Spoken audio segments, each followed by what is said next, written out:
إن الحمد لله نحمده ونستعينه ونستغفره ونعوذ بالله من شرور أنفسنا ومن سيئات أعمالنا من يهده الله فلا مضل له وما يضلله فلا هادي له وأشهد أن لا إله إلا الله وحده لا شريك له وأشهد أن محمدا عبده ورسوله يا أيها الذين آمنوا اتقوا الله حق تقاته ولا تموتن إلا وأنتم مسلمون يا أيها الناس اعبدوا ربكم الذي خلقكم من نفس واحدة وخلق منها زوجها وبث منهما رجالا كثيرا ونساء واتقوا الله الذي تساءلون به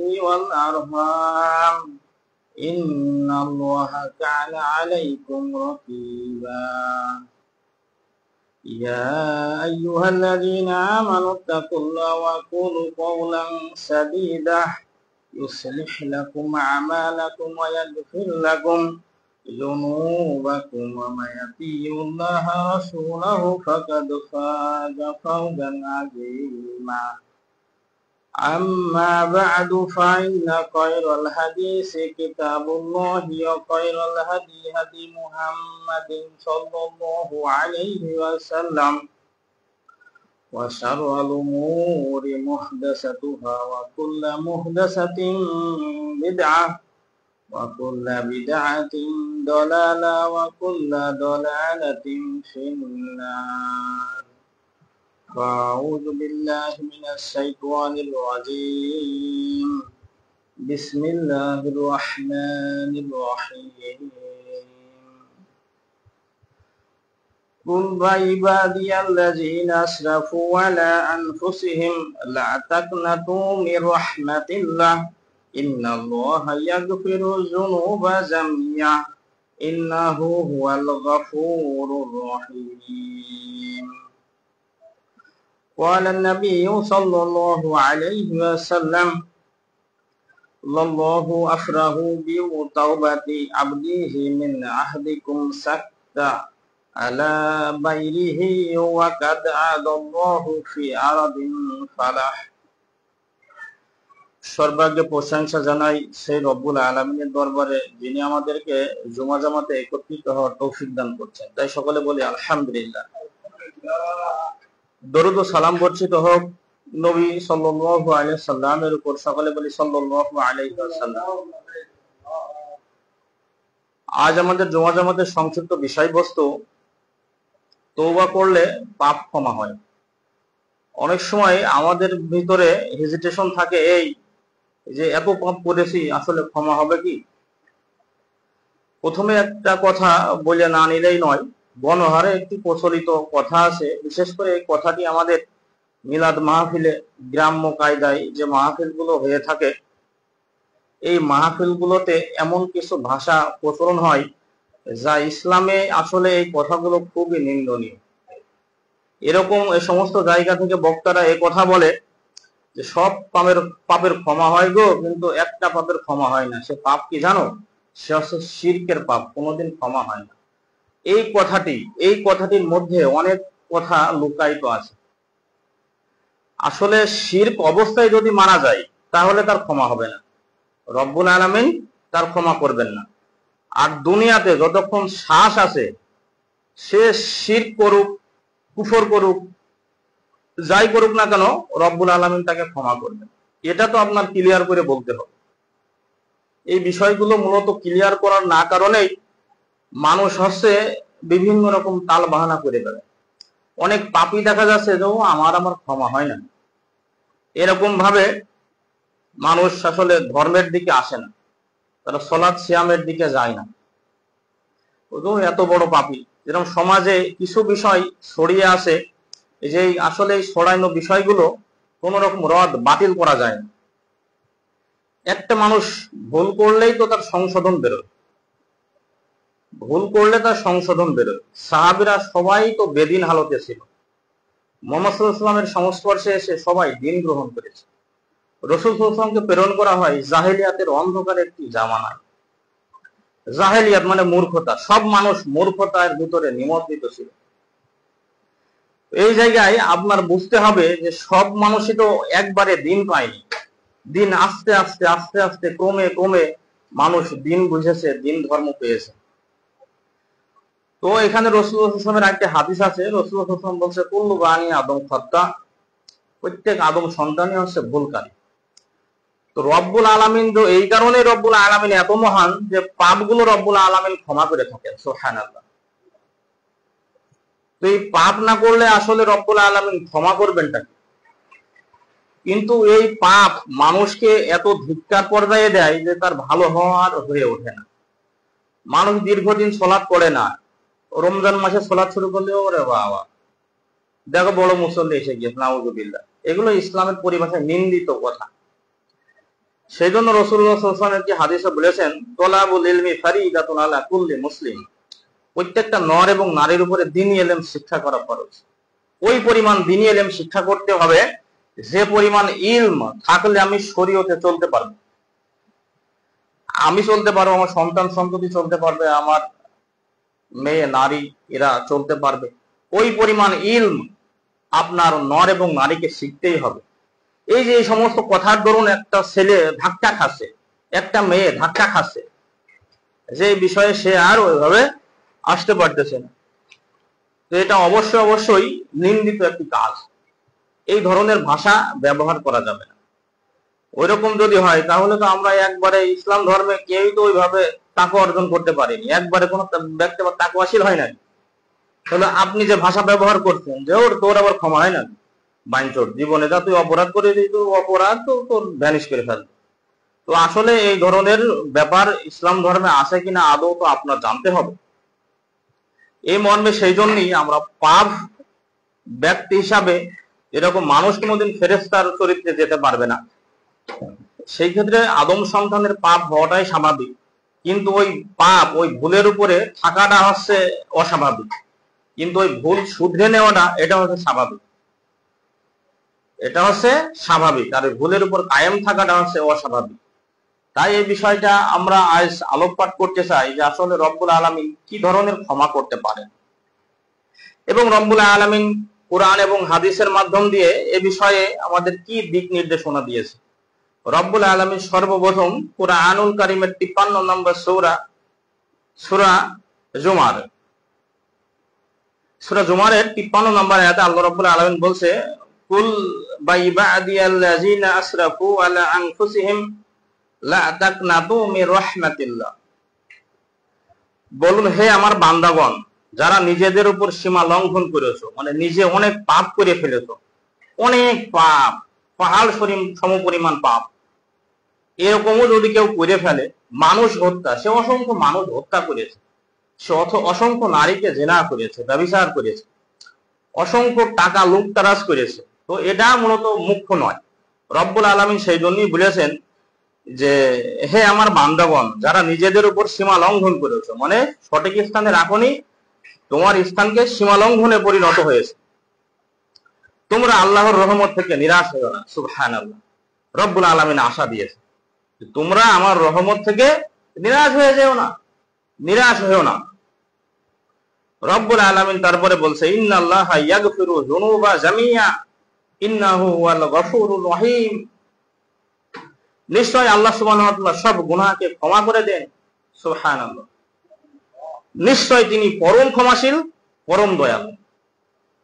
যদিও আমরা একটি বিষয় এর আগে বলেছি, রব্বুল আলামিনের রহমত তার ক্রোধকে ডেঙ্গিয়ে গেছে। ডেঙ্গি মানে কোন একটা বাঁধ যদি দেওয়া হয়, তাহলে একটা পানি সেকার জন্যই, সাধারণত মাছ মারার জন্য যদি পানি সেকা হয়, তাকে বাঁধ নির্মাণ করা হয়। তো ওই বাঁধ নির্মাণ করে যদি পানি সেপিয়ে যায়, তাহলে তো আসলে যে খাদের পানি সেকতেছে মানুষ, তো ওই খাদের পানি তো আসলে নিধন হবে না, মাছ মারা সম্ভব হবে না, মাছ ধরা। এই ঠিক একই হাতে আমরা উদাহরণ পেশ করলাম, জাস্ট এক্সাম্পল দিলাম। এখানে আল্লাহ রাব্বুল আলামিন বলছে, আমার রাগকে আমার রহমত কোদ ডেঙিয়ে চলে গেছে। রব্বুল আলামিনের রাগ আছে, কিন্তু রহমতটা অতীব বেশি। তাই এটা আপনার বুঝতে হবে, পাপ হয়েছে তার মানে এই নাই যে আমার পাপ ক্ষমা হবে নাকি না, আমার পাপ ক্ষমা হবে নাকি না, এটাও একটা শয়তানি চাইল হতে পারে। রব্বুল আলামিন কুরআন মাজিদে বলেছেন যে নিশ্চয় শয়তান তোমাদের প্রকাশ্য শত্রু। এই শয়তান আমাদের অসংখ্য ভাবে ধোঁকা দিবে, এই ধোঁকায় আমি আপনি পড়া যাবে না, এই ধোঁকায় পড়া যাবে না।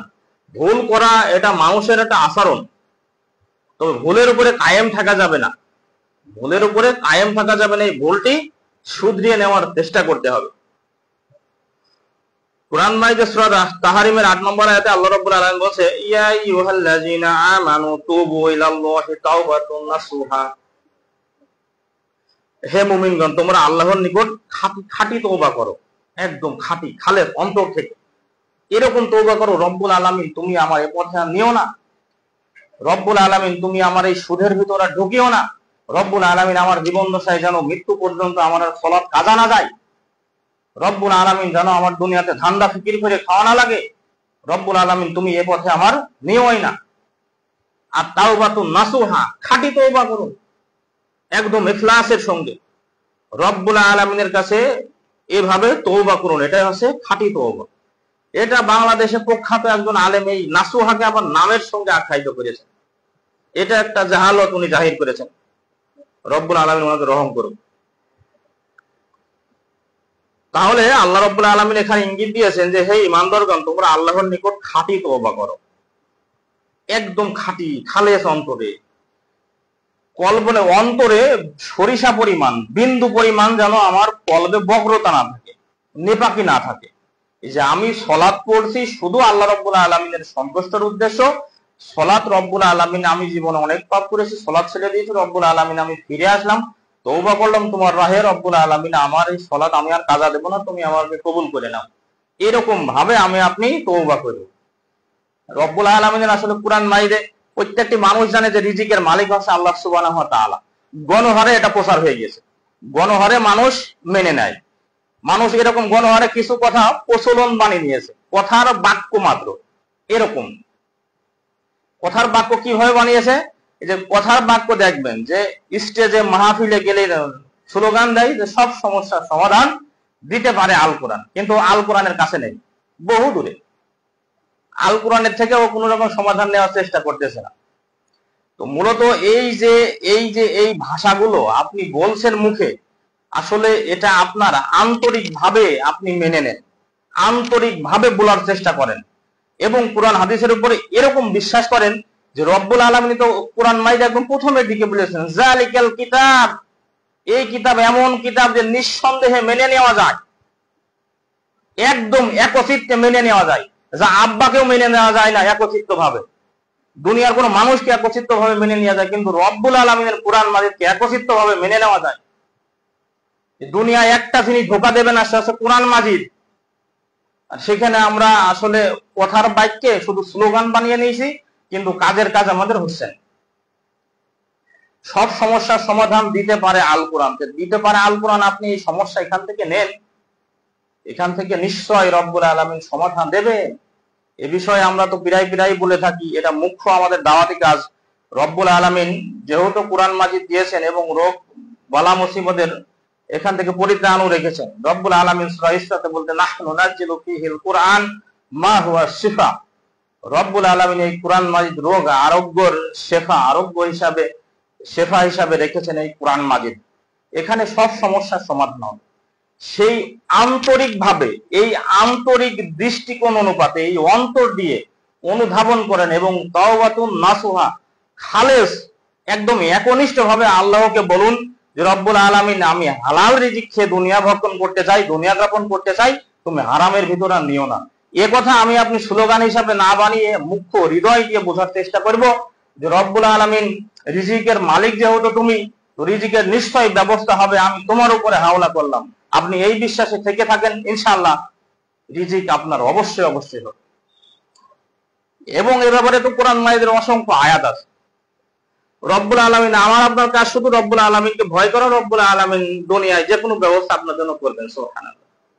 এটা রব্বুল আলামিন সূরা তালাকে বলেছেন, ওয়া মা ইয়াত্তাকিল্লাহ ইয়াজআল লাহু মাখরাজা।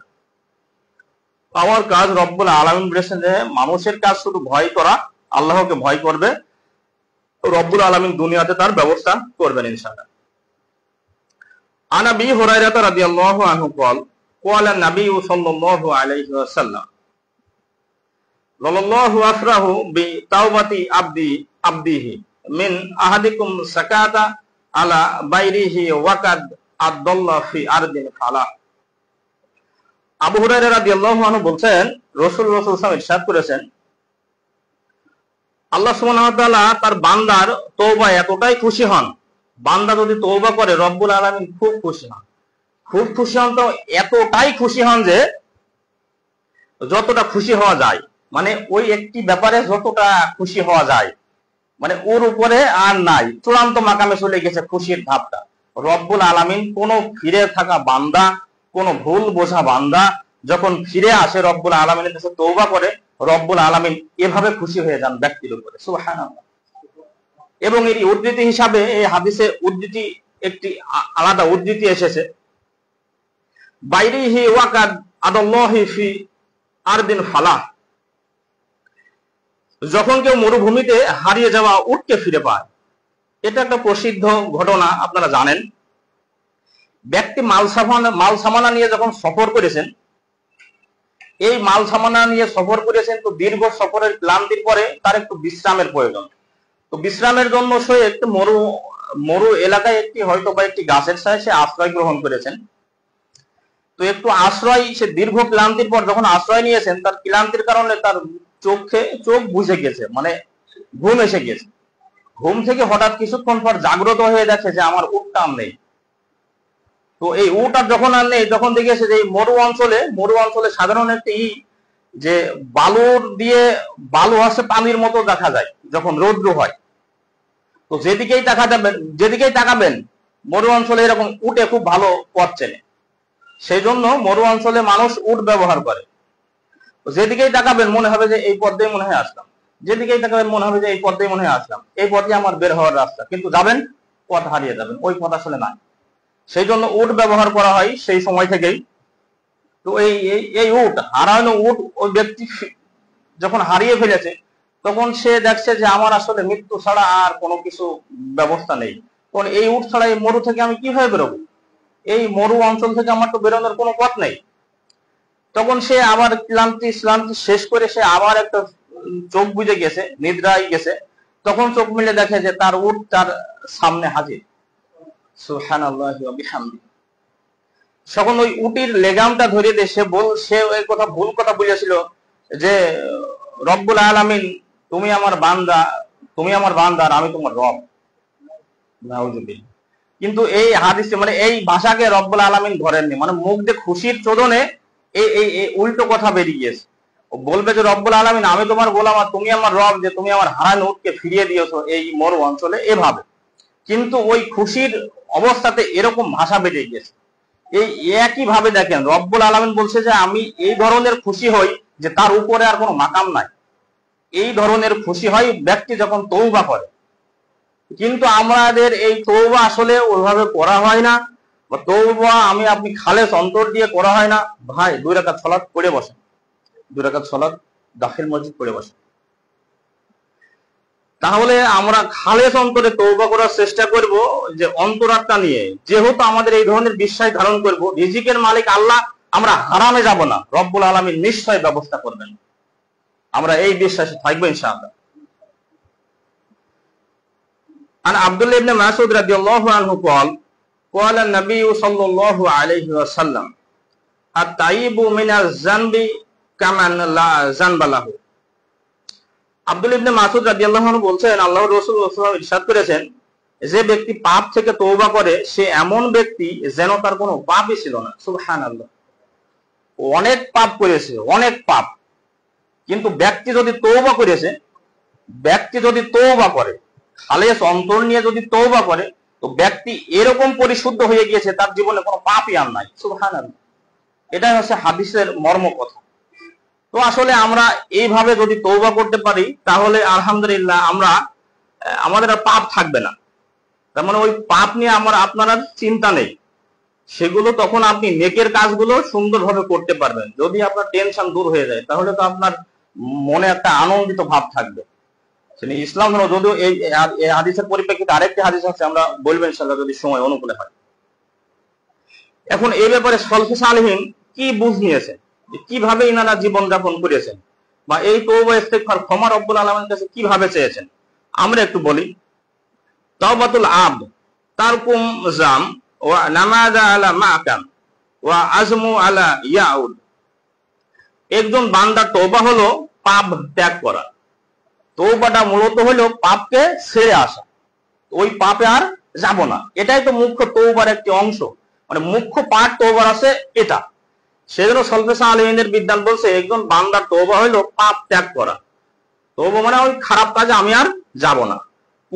পূর্বেকার জন্য অনুতপ্ত হওয়া, যে পাপ হয়েছে আমার দ্বারাই, সুবহানাল্লাহ, এই কাজের জন্য সে অনুতপ্ত হওয়া, এবং আর কখনো না ফেরার দৃঢ় সংকল্প গ্রহণ করা। মানে এরকম সংকল্প করা যাবে না যে এই পাপ আমাকে আবার টেনে নেবে। আপনি সবসময় আল্লাহর কাছে পানাহ চাইতে হবে, রব্বুল আলামিন, যে এই কর্মে তুমি আমার আর নিও না, এই কর্মে তুমি আমার আর নিও না। মূলত এভাবে হচ্ছে দেখতে হবে বিষয়গুলো, যে পাপ ছেড়ে দিতে হবে, তওবা করতে হবে, যে ওই পাপে যেন আমি আপনি আর জড়িয়ে না যাই। আন আবি হুরায়রা রাদিয়াল্লাহু আনহু قال قال النبي صلى الله عليه وسلم إن عبدا أذنب ذنبا فقال اللهم اغفر لي ذنبي فقال الله تبارك وتعالى أذنب عبدي ذنبا فعمل أن له ربا يغفر الذنب ويخرج بالذنب। এটা একটা প্রসিদ্ধ হাদিস, আর এই হাদিসের সমাজে অপব্যাখ্যা আছে, যার কারণে এই হাদিসটি আমাদের সামনে একটু আপনাদের সামনে একটু ক্লিয়ার করার চেষ্টা করবো আমরা। আবু হুরায়রা রাদিয়াল্লাহু আনহু বলতেছেন, আল্লাহর রাসূল সাল্লাল্লাহু আলাইহি ওয়াসাল্লাম বলেছেন, এক বান্দা গুনাহ করলো, এতপর বলল, হে আল্লাহ, তুমি আমার গুনাহকে ক্ষমা করে দাও। ব্যক্তি গুনাহ করলো এবং রব্বুল আলামিনের কাছে বলল, রব্বুল আলামিন, তুমি আমার গুনাহকে ক্ষমা করো। তখন আল্লাহ বললেন যে আমার বান্দা জানলো তার এমন এক রব আছে। বান্দা কি জেনে এই কথা বলছে যে আমার একটা রব আছে, যে যিনি গুনাহকে ক্ষমা করেন এবং গুনাহের কারণে শাস্তি দেন? তারপর সে আবার গুনাহ করলো। মানে এরকম কথা আল্লাহ রাব্বুল আলামিন ফেরেশতাদেরকে বলে। এই যে এরকম ব্যক্তি হয়, মানে ব্যক্তি বলছে বিষয়টিকে এভাবে বলছে যে আল্লাহ বলেন আমার বান্দা জানলো, তওবা করলে যখন ফিরে গেল তখন কি ও তো মূলত জানার কথা যে আল্লাহ রাব্বুল আলামিন একটা আছে, যে আমি যদি সঠিক কাজ করি তাহলে রব্বুল আলামিন আমার যা দেবেন, আর যদি আমি বেঠিক কাজ করি রব্বুল আলামিন আমাকে শাস্তি দেবেন। সেজন্য আল্লাহ রাব্বুল আলামিন বলছে বান্দা কি জানলো, মানে জানলো, ফিরে গেল, তার মানে তো জানলো। মূলত ফিরে আসার, তওবা করার কারণ হচ্ছে জানলো। গুনাহের কারণে শাস্তি দেন, তারপর সে আবার গুনাহ করলো, আবার সে ক্ষমা চাইলো, আল্লাহ আবার তাকে ক্ষমা করলেন। এভাবে যতবারই করুক আল্লাহ সুবহানাহু ওয়া তাআলা তাকে ততবারই ক্ষমা করবে। কিন্তু মানুষ গণহারে একটি প্রচলন কথা আছে যে রব্বুল আলামিনের কাছে বারবার ক্ষমা চাইলে রব্বুল আলামিন ক্ষমা করেন না, যদিও এটা এই হাদিসের বিপরীত কথা, নাউজুবিল্লাহ। এই ধরনের কথা বলা যাবে না। কিন্তু বারবার পাপে লিপ্ত হওয়া যাবে না, এই কারণে যে কখন যে আমাকে মৃত্যুকে ধরে ফেলে আসলে আমি এটা জানি না। সেই জন্য আমি পরিশুদ্ধ ব্যক্তি হিসাবে দুনিয়াতে জীবন যাপন করব, যেন আমি ওই পাপের কাজে না থাকি। পাপ করে ফিরে আসবো, রব্বুল আলামিন যে সিরাতে মুস্তাকিমের পথ দেখিয়েছে ওই পথে আমি আপনি থাকার চলার চেষ্টা করব। বেপথে চলে গেলে তো, যদি বেপথে ওই হালতে যদি আমার মৃত্যুবরণ হয়ে যায়, সেই জন্য রাসূলুল্লাহ সাল্লাল্লাহু আলাইহি ওয়াসাল্লাম বলছে তুমি ওই জিনিসকে সবচেয়ে বেশি স্মরণ রাখো যে জিনিস তোমার জীবনের স্বাদকে কেটে দেয়। মানুষের আশা আসলে শেষ হবে না। যদি ওই বিষয়টা আমরা বলেছি কয়েক জুমা আগেই, আল্লাহ রাসূল এরকম হাতকে উঁচু করে বলছিলেন যে মানুষের এরকম আশা থাকে, এই হাত উঁচু, এই পুরো পা থেকে হাতের মাথা পর্যন্ত আমার আছে আশা, একটা মানুষের আশা। কিন্তু মানুষের আশা যখন মাথা পর্যন্ত যায় তখন সে মারা যায়। বাদ বাকি এই যে হাত যে মাথার উপরে ছিল, এই আশা কিন্তু ব্যক্তির থেকেই গেল, আশা শেষ হবে না। সেই জন্য আল্লাহ রাসূল বলেছে আকসিরু যিকরা, আকসার মানে সবচেয়ে বেশি যে জিনিসকে স্মরণ করবে, জিকির স্মরণ করবে, সেটা হচ্ছে মৃত্যু। তোমার জীবনের স্বাদকে কেটে দেয়। স্বাদ মানে জীবনের স্বাদ, আল্লাহ সবকিছু একদম নিমিষেই ধ্বংস হয়ে যাবে। মানুষের কত আশা আকাঙ্ক্ষা, কত স্বপ্ন, কত কি করবে, ছেলে এই করবে আমরা দেখবো, মেয়ে এই করবে আমরা দেখবো, আমরা ঘর বাড়ি করবো, বিল্ডিং বাড়ি করবো, মানুষের কত আশা থাকে, মোটরসাইকেল কিনবো, এমনকি টাকা বেশি হলে মাইক্রো গাড়ি কিনবো, এই ধরনের আশা প্রত্যাশা থেকে থাকে। তো মূলত একটা জিনিসের জীবনের স্বাদ কেটে দেবে। সেই জন্য এই সমস্ত বিষয়কে আমাদের এই কারণেই তো বারবার তওবা করা যাবে না। একটি বিষয়কে তওবা মানে বুঝে শুনে ওই বিষয় থেকে ফিরতে হবে। যেরকম সলাতের যে বিষয়টি আমরা যদি বলি, তো মানুষ সলাৎ পড়ে, যেরকম সেদিনকে একজন ভুল কথা বলেছে যে সলাৎ ব্যক্তি মারা গিয়েছে যে এর ওয়ারিসরা হচ্ছে সলাতের কাজা পড়ে দেবে। আসলে সলাতের কাজা হয় না, সলাতের কাজা হয় না, তবে তার নামে আছে দান সদকা করা যায়, এবং তার যদি সিয়াম কাজা থাকে তাহলে সিয়াম গুলো করা যায়, কিন্তু সলাৎ পড়ে যাওয়া যায় না। ইমাম আবু হানিফা, ইমাম আহমদ ইবনে হাম্বল, ইমাম মালিক, এই তিনজন ইমাম এই মত পোষণ করেছেন যে সলাতের কোনো কাজা হয় না। সলাতের কাজা ব্যক্তি জীবিত অবস্থায় থাকতেই ওর পড়ে শোধ করতে হবে, তো ইস্তেগফার করতে ক্ষমা চাইতে হবে। মূলত ওইটা ওইভাবে পড়ে দিয়ে আর শোধ করা যাবে না তার ওয়ারিসরা। সেই জন্যই এই বিষয়গুলো তওবা, যেহেতু মৃত্যুতে আমাকে ধরে ফেলবে, মারা আমি একদিন যাব, তওবা আমাদের এইভাবে তওবা করতে হবে যে অপকর্ম এই বিষয়টি যখন সলাৎ আসলে কাজা করা যায় না, এটা আমি যখন বুঝে ফেললাম যে সলাৎ মূলত কাজার জিনিস নয়, সলাতের কাফারা হবে সলাৎ পড়ে শোধ করতে হবে, 5 ওয়াক্ত সলাৎ আমার আপনার পড়তেই হবে। তো এই বিষয়টা আমি আপনি এইভাবে ধারণ করব যে সলাৎ আমি আর কোনোদিন কাজা দেব না, এইভাবে তওবা, এই যে বুঝে গেলাম যে সলাৎ মূলত কাজা দেওয়ার জিনিস নাই, এই বোঝার পর আমি আর সলাৎ কাজা দিব না, এটাই হচ্ছে ফিরে যাওয়া তওবা। আল্লাহকে ভালোবাসা, আল্লাহকে ভয় করা। জান্নাত এবং জাহান্নামের বিষয়গুলো রব্বুল আলামিন কোরআন মাজিদে উল্লেখ করে দিয়েছেন, এবং সূরা কমারের 4টি জায়গায় আল্লাহ রব্বুল আলামিন বলেছেন যে এই কোরআন তোমরা গবেষণা করো না কেন, চিন্তা ভাবনা করো না কেন। এই কোরআন মাজিদ দিয়েছিলাম চিন্তা ভাবনার জন্য, গবেষণার জন্য। আমার আপনার গবেষণাটা কোন অন্য জিনিস। আল্লাহ রাব্বুল আলামিন কোরআন মাজিদে বলছে ইন্না জাহান্নামা কানা মিরসাদা, জাহান্নাম ওত পেতে বসে আছে ধরার জন্য, মানুষ এবং জিনকে ধরার জন্য জাহান্নাম ওত পেতে বসে আছে। তো দেখেন আমার আপনার কি হালত। জাহান্নাম যদি আমি আপনি এইভাবে বিশ্বাস করতাম যে জাহান্নাম আমার জন্য ওত পেতে বসে আছে, তাহলে তো আমার শুধরানোর কথা ছিল, আমার চেঞ্জ হওয়ার কথা ছিল, শুধরিয়ে যাওয়ার কথা ছিল, কিন্তু আমরা শুধরাতেই আসলে ওইভাবে পাচ্ছি না। আমরা আসলে শুধরানোর চেষ্টা করব, আর তওবা এইভাবে করতে হবে, কোনো বিষয় জানা বোঝার পরে ওই বিষয় যদি আপনি ছেড়ে দেন, তাহলে আপনার পরবর্তী লাইনে থাকতে আপনার খুব ইজি, সহজ হয়ে যাবে। যে বিষয়টি আপনি জানলেন, জানার পরে যদি ওই বিষয়টা আপনি ছেড়ে দেন, দেখবেন যে কোনো কিছু নয়। মানুষ দীর্ঘদিন যখন বিড়ি খাওয়া ছাড়তে কথা বলা হয়, তখন বলতো দীর্ঘদিনের নেশায় কি ছাড়া যায়, কিন্তু আপনি আল্লাহ রব্বুল আলামিন এটা নিষেধাজ্ঞা জারি করেছে, রব্বুল আলামিনকে ভালোবেসে কোরআন সুন্নাহর আদলে আপনি ওটা একবার যদি বলেন যে তওবা করলাম, রব্বুল আলামিন এ খারাপ জিনিস, এ আরাম জিনিস, আমার ইবাদত কবুল হতে দেবে না 40 দিন, এ যদি আমি ভক্ষণ করি, তাহলে এইভাবে যদি আপনি বুঝে শুনে ছেড়ে দেন, দেখবেন যে আপনার মুখে কোনোদিন আর বিড়ি ওঠেনি, কোনোদিন আপনার মুখে আর জর্দা ওঠেনি। কিন্তু যদি সাধারণ ভাবে কিটাই বা ছাড়তে পারলো কেন, তো বিভিন্ন রকম অজুহাত যদি দেন, বিড়ি খা ক্যান্সারের কারণে ও কত লোক জন্মেই যাচ্ছে, বিড়ি খাচ্ছে মৃত্যু পর্যন্ত, 80 বছর বয়সটা কিছুই হয়নি, ক্যান্সার তো হইলো না দেখছি, এই ধরনের নিন্দিত কথা যদি আপনি বলেন, তাহলে আর কিভাবে ফেরবেন? এভাবে তো ফেরা যাবে না। সেজন্য আল্লাহর উপরে ভরসা করতে হবে। রব্বুল আলামিন, যদি আপনি আল্লাহ রব্বুল আলামিন ফিরে আসা বান্দাকে খুব ভালোবাসেন, তাই আপনি যদি তওবা করেন, অবশ্যই অবশ্যই রব্বুল আলামিন আপনাকে সিরাতে মুস্তাকিমের পথকে প্রশস্ত করে দেবেন। তাই আল্লাহ রব্বুল আলামিন, বান্দা যদি তওবা করে তাহলে রব্বুল আলামিন খুব খুশি হয়, রব্বুল আলামিন খুব সন্তুষ্ট হয়। সেই জন্যই তার সামনে অনেক দুনিয়াবি যে অনেক জিনিস থাকে সেগুলো একদম ইজি হয়ে যায়। সে যদি সিরাতে মুস্তাকিম আসতে চায়, আসলে আসাটা খুবই ইজি, কিন্তু ব্যক্তি আসলে নিজেই পরিশুদ্ধ হতে চায় না, যার কারণে সমস্যাটা হয়। আন আবি হুরায়রা রাদিয়াল্লাহু আনহু قال قال النبي صلى الله عليه وسلم ان الله يقبل توبة العبد ما لم يغفر।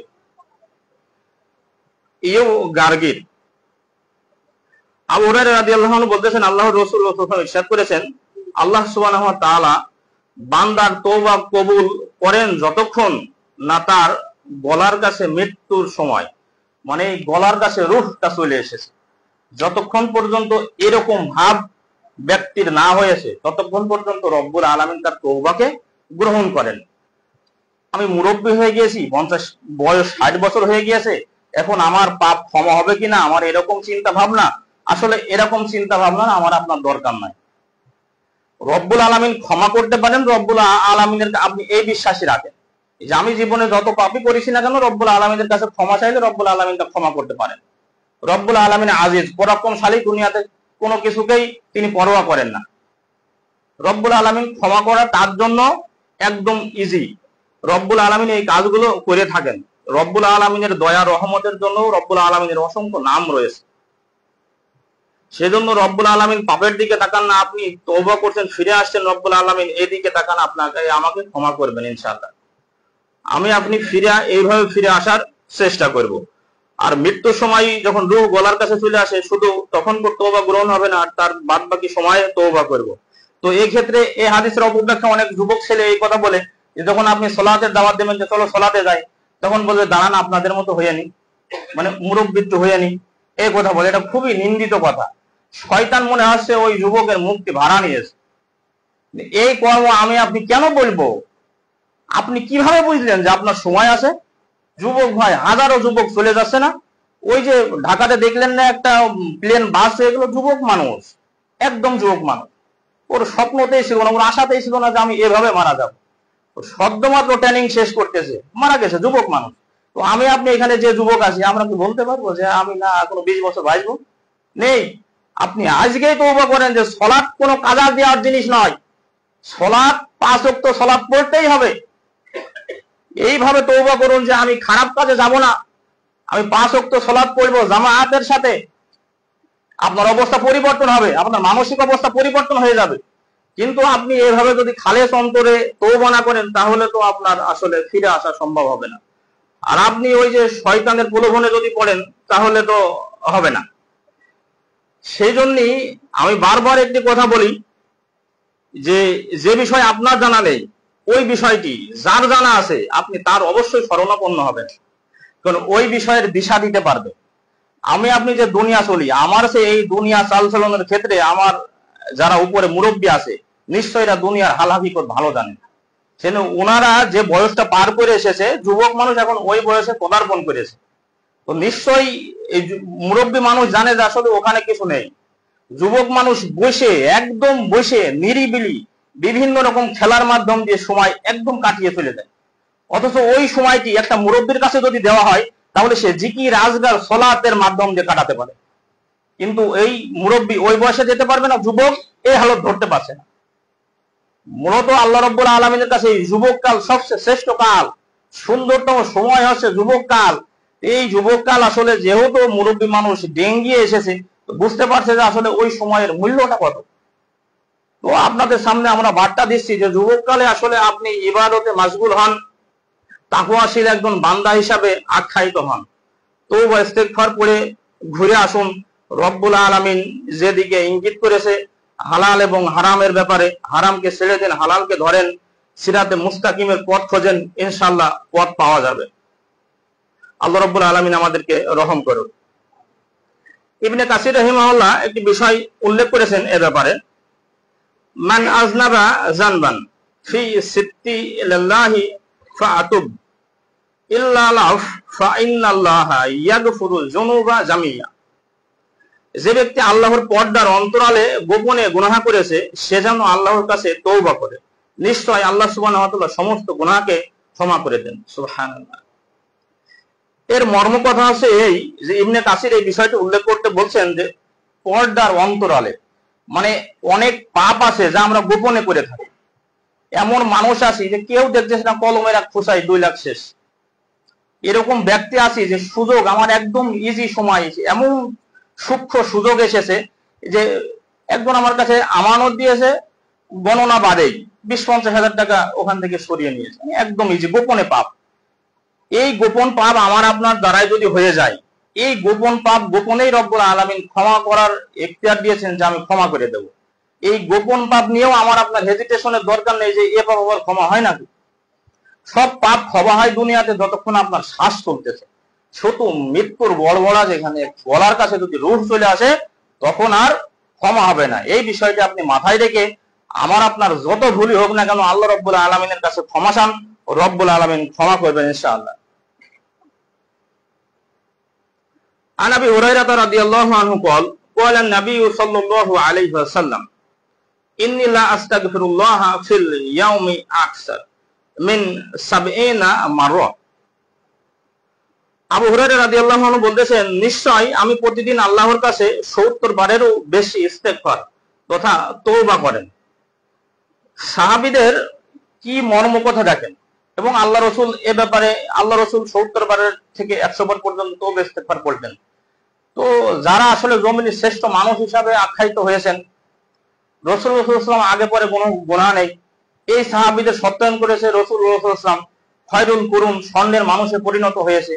এই সমস্ত মানুষ দিনে রাতে 70 বার পর্যন্ত ইস্তেগফার করেছে, 100 বার পর্যন্ত ইস্তেগফার করেছে। আমার আপনার একবারও হয় কি তা জানি না। যেরকম আসলে বাংলাদেশে একজন বিদ্বান আছে আব্দুর রাজ্জাক বিন ইউসুফ, উনি বলেন যে নেকি তো আসলে আছে, নেকিকে লুটে নেন, সারা দিন চলে যায় মানুষের। সূরা ইখলাস যদি কেউ একবার পড়ে, সূরা ইখলাস যদি কেউ 3 বার পড়ে, তাহলে কুরআন মাজিদ পুরা পড়লে যে নেকি হয়, সূরা ইখলাস 3 বার পড়লে সেই নেকি হয়। সুবহানাল্লাহ। নেকি তো পড়ে আছে দীর্ঘ সময়, 24টা ঘন্টা। একজন আলেমও পেয়েছে, একজন আবেদও পেয়েছে, একজন মূর্খও পেয়েছে, একজন দিন মজুর পেয়েছে, একজন শিক্ষক পেয়েছে, একজন ইঞ্জিনিয়ার পেয়েছে, একজন ডাক্তার পেয়েছে। সবাই তো একই সময় ভক্ষণ করতেছে, প্রত্যেকটা মানুষ একই সময়ের মধ্যে আছে। আমি 24 ঘন্টা পাচ্ছি, মুয়াজ্জিন ঠিকই পাচ্ছে 24 ঘন্টা, মানে সকলেই আমরা 24 ঘন্টায় পাচ্ছি, কিন্তু কাজে কি লাগাতে পারছি? 1 মিনিট সময় লাগে শুধু সূরা ইখলাস 3 বের পড়তে। তো দেখেন অনেক মানুষের হয়নি, অনেক মানুষের হয়নি, মনেতেই নেই। এই অন্তরকে যদি পরিশুদ্ধ করা না হয়, তাসকিয়া না করা হয়, তাহলে মনে হবে না। দুনিয়াবি নিয়ে ঝুঁকে আসেন, অন্যের গীবত পরনিন্দা নিয়ে ঝুঁকে আসেন, মারামারি লাঠালাঠি নিয়ে ঝুঁকে আসেন, জাগা জমির বিভিন্ন রকম নিয়ে ফেতনা ফেসাদে আসেন। তো অন্তরে কিভাবে সূরা ইখলাস পড়ার মতো এত নেকি লুটে নেওয়ার মতো সময় আপনার কাছে কিভাবেই বা আসবে, বা এটা স্মরণই বা কিভাবে থাকবে? এরকম কথা বলে মানুষ যে বিসমিল্লাহ বলতে, ভাত খাওয়ার শুরুতে বিসমিল্লাহ বলতে মনে নাই, এরকম অহরহ লোক বলে থাকে। কিন্তু ওই যে অন্তর তো ধর্মের দিকে ঝুলে নেই, অধর্মের দিকে অন্তরকে আমি আপনি ঝুলিয়ে রাখি। বিসমিল্লাহ কি হবে? যদি বিসমিল্লাহ হয়েও যায়, আল্লাহ রাসূল থেকে আরেকটি হাদিস এসেছে এ ব্যাপারে, যে যদি মাঝ বরাবর খাদ্য খাওয়ার ভক্ষণের সময় যদি মাঝ বরাবর মনে হয়, তাহলে সে আরেকটি বাক্য বলতে পারে, বিসমিল্লাহি আউয়ালাহু ওয়া আখিরাহু, আমার বিসমিল্লাহ শুরু থেকে শেষ পর্যন্ত, শাব্দিক অর্থে মূলত এই বাক্য প্রদান করা যায়। সাধারণত আমরা যে বিষয় বলছিলাম, যে অন্তরকে যদি আপনি তাসকিয়া না করেন, পরিশুদ্ধ না করেন, আসলে আমাদের অন্তরে এই সমস্ত জিনিস আসবে না, ঢুকবে না। এটা আমি আপনি সব সময় অন্তরকে গীবত করে নয়, নিজেকে নিয়ে ব্যস্ত হয়ে পড়ুন। ফিতনার যুগ এসে গেছে, ফিতনা যেখানে সেখানেই দেখছেন যে ফিতনার ঘন ঘটা। তো ফিতনার যুগে আপনি নিজেকে নিয়ে একটু ব্যস্ত থাকুন, জিকির আজগার করুন, সালাত সিয়াম করুন, নফল ইবাদত গুলো একটু বেশি বেশি করুন। এর মাধ্যম দিয়ে আপনি সময় কাটানোর চেষ্টা করুন। রব্বুল আলামিন আমাদেরকে রহম করো। এ ব্যাপারে আমরা সলফে সালেহিনের আর 2-1টা কথা বলে শেষ করবো ইনশাআল্লাহ। কাব ইবনে মালিক রাদিয়াল্লাহু আনহু গজওয়ায়ে তাবুক, তাবুকের যে যুদ্ধটি হয়েছিল, এ থেকে পিছনে থাকার একটি ঘটনা উল্লেখ করেছেন। এটি মুখ্য, আমরা এই কথাটি এই হাদিসটি বলে শেষ করবো ইনশাআল্লাহ। গাজওয়ায়ে তাবুকের সময় কাব ইবনে মালিক রাদিয়াল্লাহু আনহু ও 2 জন সাহাবী, হিলাল ইবনে উমাইয়া ও মুররা ইবনে রাবি, এই মোট 3 জন পেছনে থেকে যান, মানে পেছনে ছিলেন, ওনারা যুদ্ধতে আসেননি। তো তারা মুনাফিকদের মতো মিথ্যা না বলে সত্য কথা বললেন। সুবহানাল্লাহ। এটা সাহাবীদের একটা সুন্দর, এই হাদিসটা বুঝলেই বুঝবেন যে তারা অন্তরকে কিভাবে পরিশুদ্ধ করেছে। মিথ্যার মতো এত কুমা জিনিস, এত নেপাকি জিনিস, এত ঘৃণিত জিনিস ওনারা মুখে আনেননি। ওনারা সত্য কথা বলেছেন কিভাবে দেখেন। বললেন যে তারা অলসতার কারণে যুদ্ধে যায়নি, অলসতার কারণে, মানে মনটা টানেনি যুদ্ধে যাওয়া, এটা অলসতা। কিন্তু মিথ্যা বললেননি যে আমার স্ত্রীর এই সমস্যা। অনেকে এই কথা বলেছে যে আমার স্ত্রীর সমস্যা, কিভাবে যাব যুদ্ধে, আমার এই অমুক খেজুর পেকে গিয়েছে, কিভাবে যাব। কিন্তু ইনাদের কলবে কোন রকম বক্রতা আসতে দেয়নি। এনারা কি বলেছেন, যে আমার অলসতায় ধরেছে, আমি সেই জন্য যুদ্ধে যাইনি। এই বিষয়ে আমরা আর একটু ক্লিয়ার করে যদি বলি, যে আর সেই 3 জনের উপর আল্লাহর দয়া করেন। এ ব্যাপারে কোরআন মাজিদের তিনারা আছে পরবর্তীতে খুব নিন্দিত কথা বলেন আল্লাহ রসুল, যে এই 3 জনকে এরকম ভাবে তোমরা ফারেক করে রাখবে যে এরা যেন নিঃস্ব হয়ে পড়ে, এদের কেউ সাহায্য সহযোগিতা কথাবার্তা কিচ্ছু যেন না বলে। কিন্তু ইনারা 3 জন এমন তওবা করেছে, রব্বুল আলামিনের কাছে গ্রহণীয় হয়ে গেছে। সুবহানাল্লাহ। এই তওবা নিয়ে সূরা তওবার 118 নম্বর আয়াতে আল্লাহ রব্বুল আলামিন বিষয়টি উল্লেখ করে দিয়েছেন। সেই তিনজনের উপর আল্লাহ সুবহানাহু ওয়া তাআলা দয়া করেন যাদেরকে তওবা মঞ্জুর না করে বিলম্বিত রাখা হয়েছিল। এতপর আল্লাহ তাদের প্রতি অনুগ্রহ করলেন যাতে তারা তওবা করে। নিশ্চয় আল্লাহ সুবহানাহু ওয়া তাআলা কবুলকারী, পরম দয়ালু। রব্বুল আলামিন ইনাদের মতো লোককেও ক্ষমা করে দিয়েছেন। তাই আমি আপনি আসলে স্বয়ং রাসূলুল্লাহ সাল্লাল্লাহু আলাইহি ওয়াসাল্লাম ছিল, তখনও মানুষ বক্রপথে গিয়েছে, সহচর্যে থেকেও বক্রপথে গিয়েছে। বক্রপথে যাওয়া যে কোনো মানুষের জন্য সহজ কাজ। তো আমি আপনি বক্রপথ না খুঁজে সিরাতে মুস্তাকিম খোঁজার চেষ্টা করব। ধর্ম আমাকে যেদিকে নিয়ে যায় আমি আপনি সেদিকে যাওয়ার চেষ্টা করব। রব্বুল আলামিন তুমি আমাদেরকে কবুল করে নাও। রব্বুল আলামিন আমাদের পরিবারস্থ সন্তান সন্ততিকে কবুল করো। রব্বুল আলামিন আমাদের পিতামাতাকে কবুল করে নাও। রব্বুল আলামিন আমরা যে সমস্ত লোক এখানে এসেছি রব্বুল আলামিন তাদের সকলের উপর রহম করো। রব্বুল আলামিন আমাদের পিতামাতা যারা কবরে চলে গেছে রব্বুল আলামিন তুমি তাদের রহম করো। রব্বুল আলামিন আমরা যেন পিতামাতার নামে দুনিয়াতে যে রেখে যাওয়া যে ধন সম্পত্তি আছে এখান থেকে আমরা তাদের রূহের মাগফিরাত কামনা করে যেন দান সদকা করতে রব্বুল আলামিন তুমি আমাদেরকে কবুল করো। ইহদিনাস সিরাতাল মুস্তাকিম। আকুলু কাওলি হাযা আস্তাগফিরুল্লাহ লি ওয়া সাইরিল মুসলিমিন। আল্লাহুম্মা সাল্লি আলাইহি আল্লাহুম্মা বারিক আলাইহি।